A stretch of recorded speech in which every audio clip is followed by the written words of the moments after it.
Year 4, it's Mrs. Cafrello here.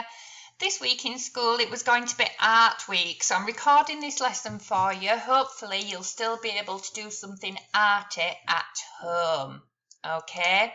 Year 4s are going to be looking at sculpture. So I want you to have a little think now. What is sculpture? So you could pause the video, maybe write something down, tell your grown-up what you think that sculpture is.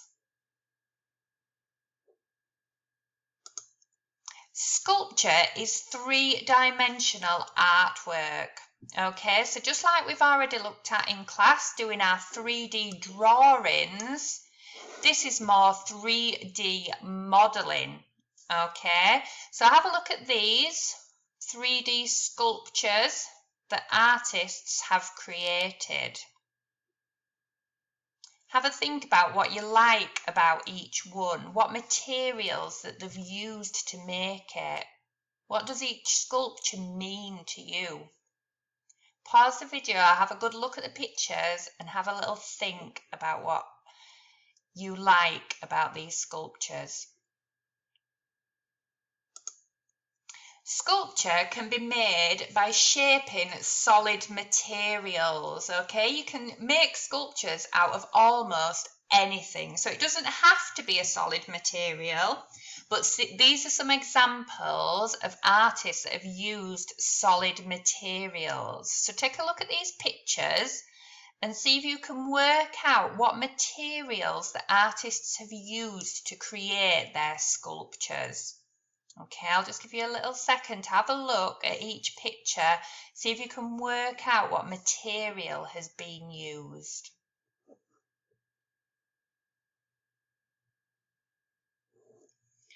Okay, so the first one here is made out of wood.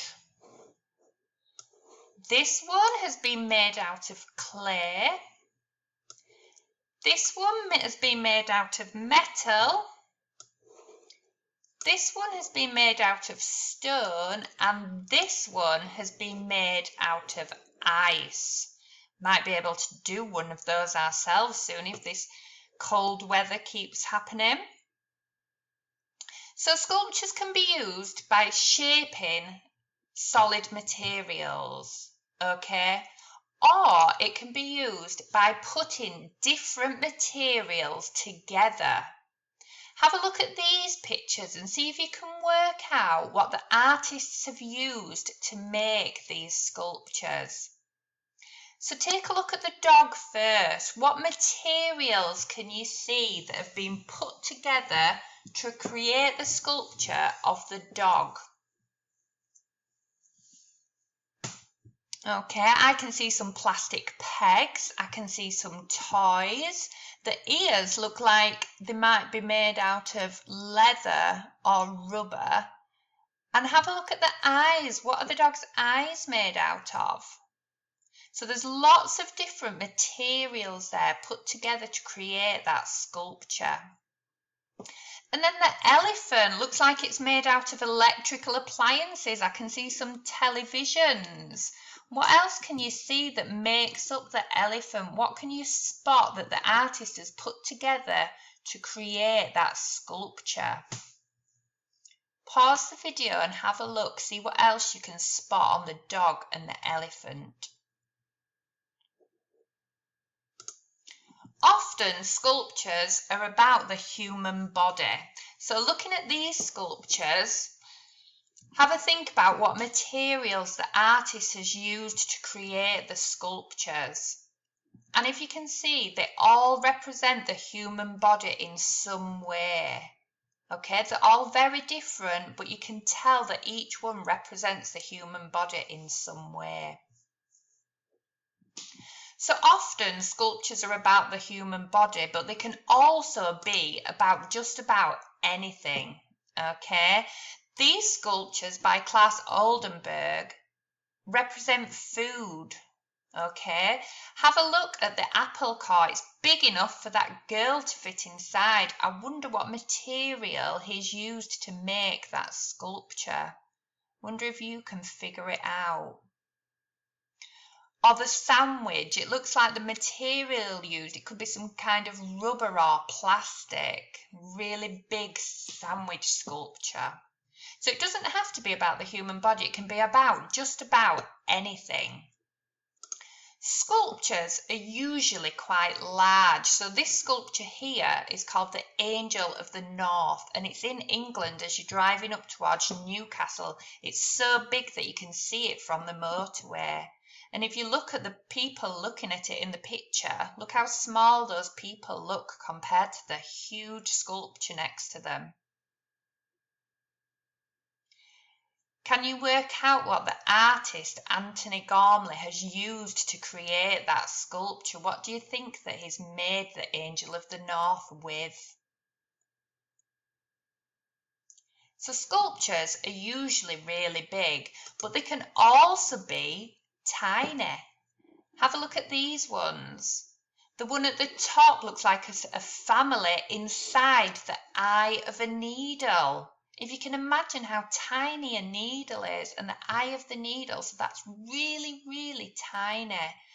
The small dog at the bottom is stood next to a 5p coin, so you can see how tiny he is compared to the coin.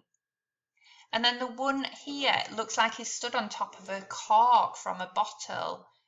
Really, really tiny sculptures. It will have taken the artist a long time to make them that small and get so much detail into them. So those are some examples of different sculptures using different materials.